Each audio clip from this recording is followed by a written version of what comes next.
Bonjour à tous. Voilà, je m'appelle Lily Wilson et j'habite aux États-Unis depuis longtemps, depuis, je sais plus, 23 ans, quelque chose comme ça. Je suis mariée aussi depuis ce temps à un Américain et je voulais vous montrer un petit peu l'endroit où j'habite. C'est en Arkansas, à Little Rock, et c'est une ville typique américaine avec beaucoup d'arbres.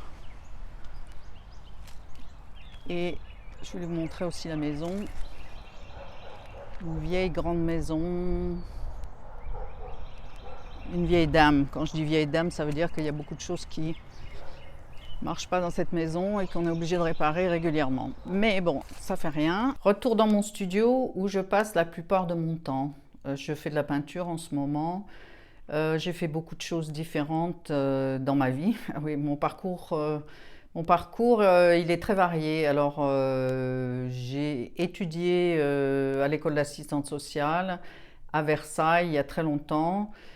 J'ai passé ce diplôme et ensuite j'habitais dans la région parisienne. Donc mon rêve c'était d'habiter en montagne et je suis partie en montagne dans les Alpes du Sud où je faisais de l'escalade, du ski, j'ai fait une formation d'accompagnatrice en moyenne montagne, monitrice de ski et le grand changement dans ma vie à ce moment-là, ça a été un accident de voiture assez grave. Comme j'étais très sportive à ce moment-là, j'ai pas mis beaucoup de temps à m'en remettre. Mais ça m'a envoyé sur une différente ouverture. J'ai essayé de comprendre ce qui s'était passé. En plus, durant cet accident, je suis sortie de mon corps, donc ça c'était quelque chose qui m'était complètement inconnu. Donc j'ai cherché à comprendre en cherchant à comprendre, ça m'a amené à essayer différentes choses, en essayant différentes thérapies émotionnelles, physiques, et ça m'a aussi fait atterrir en Inde. Donc je suis restée en Inde pendant au moins 6 mois et je suis devenue disciple d'un maître indien. Peut-être certains en ont déjà entendu parler. En tout cas, il y a eu comment dire, un documentaire qui a été fait, qui a été diffusé sur Netflix, qui s'appelle Wild Wild Country, je crois. Wild Wild Country, yes. C'est pour ça que je suis partie aux États-Unis dans les années 80 et là, j'ai exercé plein de métiers différents. Donc oui, exercer plein de métiers différents aux États-Unis. J'ai posé pour des écoles d'art, j'ai fait le ménage, j'ai fait la serveuse dans les restaurants, mais j'ai aussi, pendant assez longtemps, j'ai travaillé comme danseuse, bon, on appelle ça exotic dancer aux États-Unis, mais en fait c'est du striptease. Donc ça c'est dans des boîtes de nuit. Je me suis même partie, donc je suis même partie en Alaska pour faire ça en plein hiver. C'était assez intéressant. J'ai travaillé en Arizona et j'ai beaucoup travaillé au Texas aussi. C'est là où j'ai habité le plus longtemps, au Texas. Donc ça, c'était dans les années 80. Ensuite, je suis rentrée en France dans les années 90 et j'ai ouvert une boutique de foutons à l'époque où ça n'existait pas. En France, il y avait juste une boutique à Paris, je crois, et j'étais la première boutique à ouvrir dans le sud de la France, à Aix-en-Provence. D'ailleurs, j'ai eu un article pas mal sur un journal de déco. Et je fabriquais les foutons moi-même et les enveloppes, enfin tout le reste. Ça a duré 4 ans où j'ai travaillé vraiment beaucoup, beaucoup et où j'ai travaillé aussi toute seule. Et bon, je pense, à ce moment-là, j'ai eu peur de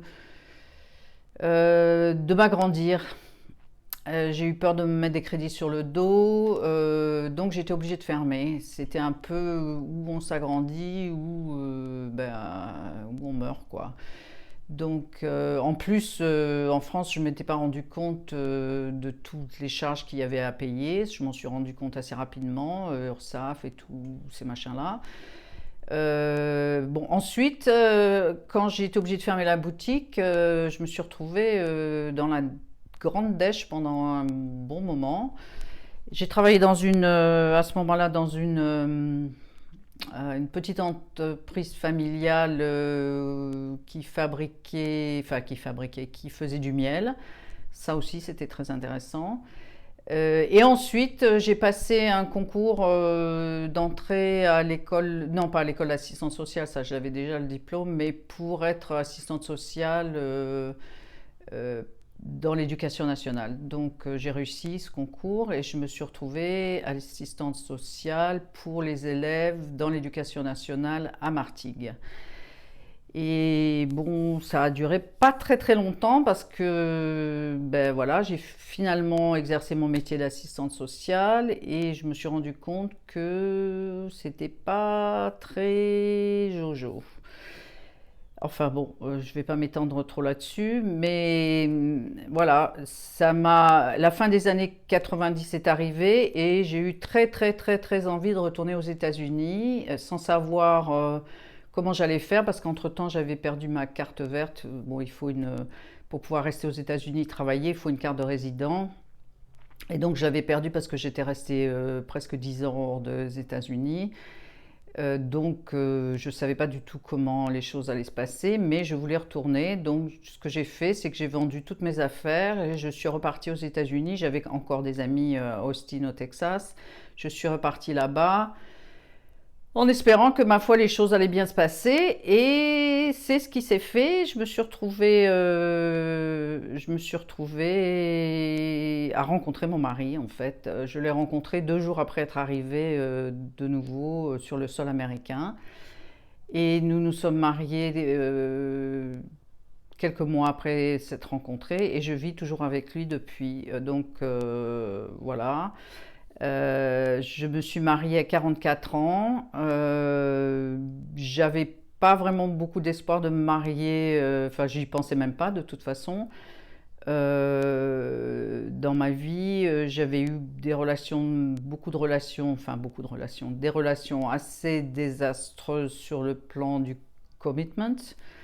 Je m'étais fait tromper beaucoup et puis j'étais arrivée à un moment dans ma vie, je m'étais dit bon voilà, 40 ans passés, il va pas se passer grand chose et pas du tout. Donc je vous dis ça pour celles ou ceux qui se désespèrent, c'est que finalement les choses peuvent arriver quand on ne s'y attend pas ou quand on s'y attend, mais plus tard que ce que l'on croit. Enfin voilà, ne vous désespérez pas, si c'est ça que vous voulez, ça peut se passer. Donc voilà, depuis, je suis donc de nouveau aux États-Unis depuis plus de 20 ans. Tout se passe bien. Là encore, j'ai exercé plein de métiers différents. J'ai aussi été coach un petit peu et j'ai aussi travaillé comme artisan, c'est-à-dire que je fabriquais des bijoux en verre et en autres matériaux. Et bon, voilà, là en ce moment, je fais ma peinture, c'est ce que je suis en train de faire. Et puis je fais des choses sur Internet aussi. Euh, bon, je vous en parlerai peut-être un autre moment. J'écris des bouquins, enfin des bouquins. J'écris des choses qui vont peut-être arriver à quelque chose à la fin ou pas. C'est le lendemain, je finis la vidéo. Si vous êtes resté jusqu'au bout, ben merci d'avoir écouté. Je me rends compte que la vidéo a beaucoup de moments d'hésitation. J'aurais aimé la refaire, mais bon, voilà, je vais la livrer comme ça. Je vous retrouve dans les rendez-vous que nous avons ensemble. Et je vais mettre quelque chose là pour montrer.